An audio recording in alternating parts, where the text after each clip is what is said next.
Shalom Abraham, mon cher Mickaël, comment ça va?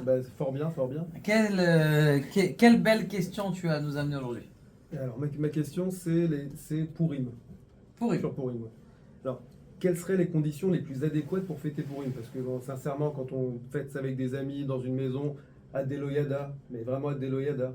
Alors, on dit, est-ce qu'il faudrait des barrières? Est-ce qu'il faudrait faire ça dans un Beth Midrash? Parce qu'on serait peut-être un peu plus protégé de ne pas dire de chouillot, de ne pas dire de bêtises. Est-ce qu'il y aurait des conditions? Combien de verres vraiment à Deloyada on doit boire? Dans quelles conditions? Voilà. Alors, c'est une très très bonne question. Et d'ailleurs, je tiens à révéler le problème et dévoiler que quand on dit Adelo Yada, ça dépend pour qui. C'est pas une mitzvah qui est pour tout le monde. Ça veut dire qu'à partir du moment où quelqu'un, s'il sait qu'il boit, il commence à avoir des mauvaises pensées ou il commence à faire des choses qui ne sont pas adéquates ou même juste de dire un gros mot parce qu'il sait pas faire attention à dire un gros mot, ça vaut même pas le coup qu'il commence à boire. Quand à quelle personne on dit Adeloyada, d'accord? C'est à une seule personne qui est quelqu'un qu'on sait qu'après, il va commencer à dire Divrei Torah, il va commencer à parler de Sfirot, il va commencer à parler de ses Chidushim, d'accord? C'est bien, même s'il danse ou même s'il chante, ça aussi c'est bien, mais il faut pas, il faut toujours garder la mesure, surtout que Adeloyada c'est très très difficile à y arriver. Et Ad Pouria, c'est quoi Pouria? Ça veut dire quoi? Il faut jusqu'à aller dormir en vérité. Pouria, c'est un lit en araméen. C'est bien qu'une fois que quelqu'un il est sous, qu'il aille après dormir. Maintenant, je tiens à rajouter autre chose puisque tu as posé la question. Dans quelle ambiance faire ça? Mais ça, c'est très très important parce qu'il faut savoir que le jour de Pourim, il ressemble à quel jour? Tu connais, t'as entendu parler? Kippour. Kippour. Ou plutôt, le jour de Kippour, il ressemble à Pourim. Ça veut dire que c'est le jour a priori le plus élevé de l'année. D'ailleurs, en Kabbalah, on dit que c'est le Moach Chochma. Pour vous dire, c'est-à-dire c'est le moment où les sphères, elles sont le plus ouvertes, allumées et le plus dévoilées que toute la journée. Ça veut dire que dans les autres fêtes, quand est-ce qu'on est le plus élevé? C'est quand on est en train de faire la Amida. Là, toute la journée, c'est comme si tu es en pleine Amida. Maintenant, qu'est-ce qu'ils font les gens? Ils prennent, ils mettent de la musique, des fois ils viennent de pas de sniout. Est-ce qu'une femme, elle doit se déguiser? Qu'est-ce que t'en penses? Bah, si ça reste dans le cadre, si ça reste dans Caron, la une scène. femme, elle n'a pas le droit de se déguiser. Non. Je vais t'expliquer pourquoi. Parce qu'à partir du moment, la tsniout, c'est quoi? C'est ne pas sortir, ne pas attirer l'attention. Ça veut dire il peut y avoir deux femmes, il peut y avoir même une religieuse, mais qui est avec sa perruque, qui est avec son maquillage qui est extravagant, ça va plus attirer l'attention qu'une fille qui est un peu moins tsniout selon les règles de l'art. Et pourquoi? Parce que c'est à partir du moment où tu attires l'attention, c'est ça qui est interdit.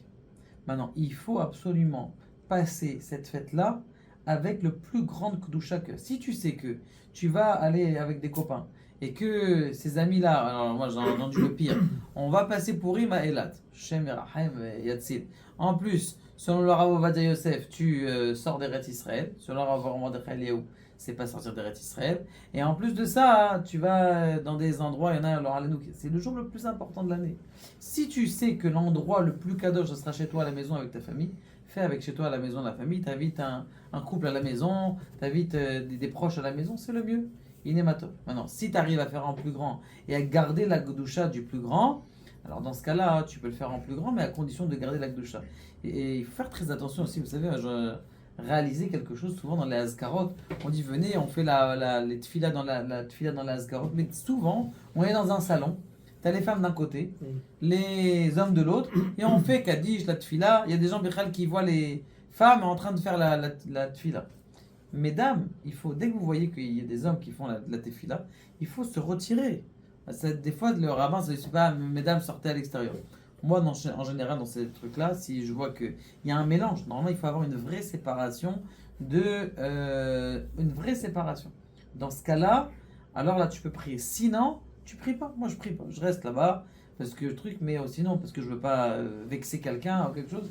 Mais sinon, il faut pas prier dans ces endroits. On n'a pas le droit à Bichlal. C'est à source. C'est quelle différence avec les réformistes qu'ils sont dans la synagogue, les hommes à côté des femmes? C'est quoi la différence?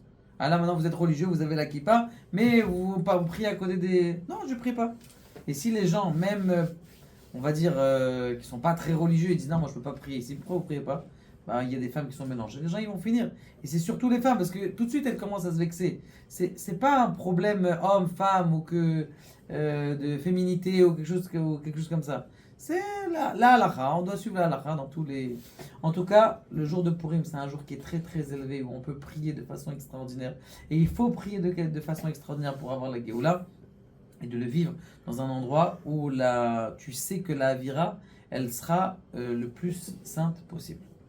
Ça répond à la question? Oui, oui, Que Dieu te protège, des bonnes Amen. nouvelles et qu'on puisse passer un Freiler Purim.